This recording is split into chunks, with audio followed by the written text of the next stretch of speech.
Perkenalkan, nama saya Serini Krisdayanti-Laia, NIM 1804160066. Baik, pada saat ini saya akan menjelaskan materi tentang ide e-bisnis di abad 21. Baik, yang pertama pengertian e-bisnis. E-bisnis atau elektronik bisnis ialah kegiatan bisnis yang dilakukan secara otomatis serta semi otomatis yang dilakukan dengan menggunakan teknologi elektronik. Ada 7 strategi taktik e-bisnis. Yang pertama, fokus. Produk-produk yang dijual di internet harus menjadi bagian terfokus dari masing-masing manajer produk. Kedua, banner berupa teks. Dikarenakan respon yang diperoleh dari banner berupa pada banner berupa gambar.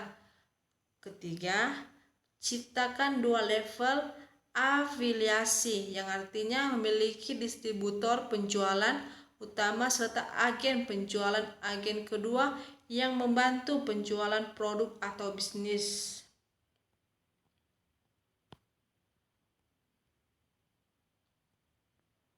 Yang keempat, memanfaatkan kekuatan email yang artinya email ialah aktivitas pertama yang paling banyak digunakan di internet. Maka, pemasaran juga dapat dilakukan melalui email atas dasar persetujuan. Kelima, menulis artikel. Kebanyakan penjualan ialah hasil dari proses edukasi maupun sosialisasi, sehingga produk dapat dipasarkan melalui tulisan-tulisan yang informatif. Keenam, lakukan e-marketing. Sediakan sebagian waktu untuk pemasaran secara online. Dan ketujuh, komunikasi instan. Terus mengikuti perkembangan dari calon pembeli ataupun pelanggan, tetap untuk menjaga kepercayaan dengan cara melakukan komunikasi secara langsung. Baik, bagian B-nya kita akan membahas tentang kelebihan dan kelemahan e-bisnis. Yang pertama, kelebihan e-bisnis. Bagian A-nya, akses yang mudah, yang artinya supaya dapat terhubung atau dapat berinteraksi jarak jauh atau tidak langsung dengan konsumen. Para pembisnis hanya membutuhkan koneksi internet yang memadai. Bagian B-nya, lebih tepat sasaran. Jadi, para pembisnis mempromosikan produknya akan lebih tepat sasaran sehingga konsumen akan bertambah. Bagian C, menghemat waktu. Jika waktu berinteraksi ataupun bertransaksi harus memenuhi konsumen atau menemui rekan bisnis, maka dengan e-bisnis komunikasi dapat dilakukan secara online di internet sehingga dapat menghemat waktu. Bagian D, tidak membutuhkan modal yang lebih besar.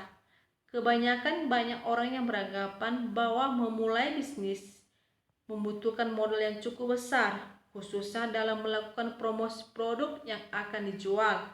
Sedangkan saat ini dapat dilihat banyak sekali orang bisnis yang menggunakan internet atau secara online dengan modal yang sedikit atau tidak perlu mengeluarkan biaya yang besar, hanya dengan modal kecil dan didukung dengan koneksi internet yang memadai.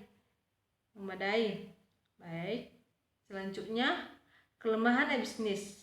Yang pertama, tidak adanya pertemuan secara langsung dengan konsumen maupun sebaliknya, yang artinya tidak akan ada akses antara pembisnis dengan konsumen, sehingga tidak akan terjadinya tatap muka secara langsung antar penjual dan pembeli. Jika ingin bertemu, harus membuat kesepakatan terlebih dahulu.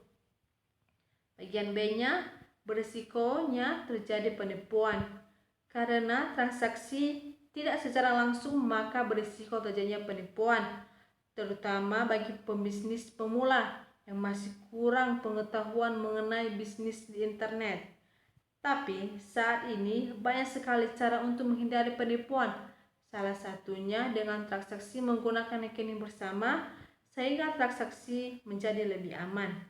Bagian C-nya, keuntungan yang didapatkan dari e-bisnis yaitu bagian pertama, memperluas pasar. Dengan e-bisnis, perusahaan atau pembisnis dapat memperluas pasarnya sehingga dapat memasuki pasar nasional maupun internasional, sehingga pembisnis dapat menjangkau banyak pelanggan.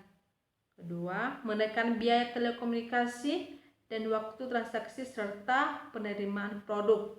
Ketiga, konsumen dapat melihat barang, spesifikasi, dan informasi lainnya melalui internet sehingga tidak perlu repot-repot harus mendatangi penjual. Bagian keempat, meningkatkan citra baik di mata para konsumen, tentunya dengan pelayanan yang baik, sebab dengan media internet informasi dapat dengan cepat tersebar. Baik, bagian D-nya, contoh ide bisnis yang dapat digunakan yaitu bisnis percetakan. Untuk usaha percetakan ini tidak memerlukan modal yang banyak. Mulailah dengan percetakan dengan skala kecil, misalnya membuka jasa print atau fotokopi. Usaha ini dapat dilakukan jika Anda dekat di sekitar sekolah, kantor, atau kampus. Namun, tidak menutup kemungkinan di tempat biasa juga bisa membuka usaha ini. Modal untuk usaha percetakan ini sangat kecil. Anda hanya membutuhkan satu laptop dan komputer, satu mesin fotokopi, dan satu print saja, dan Anda sudah bisa memulai usaha ini. Tipsnya, carilah tempat yang strategis agar jasa print dan fotokopi Anda laris dan memperoleh keuntungan yang besar. Baik, segini saja pemaparan saya. Jika ada kesalahan dalam penjelasan tentang ide bisnis ini, mohon dimaafkan.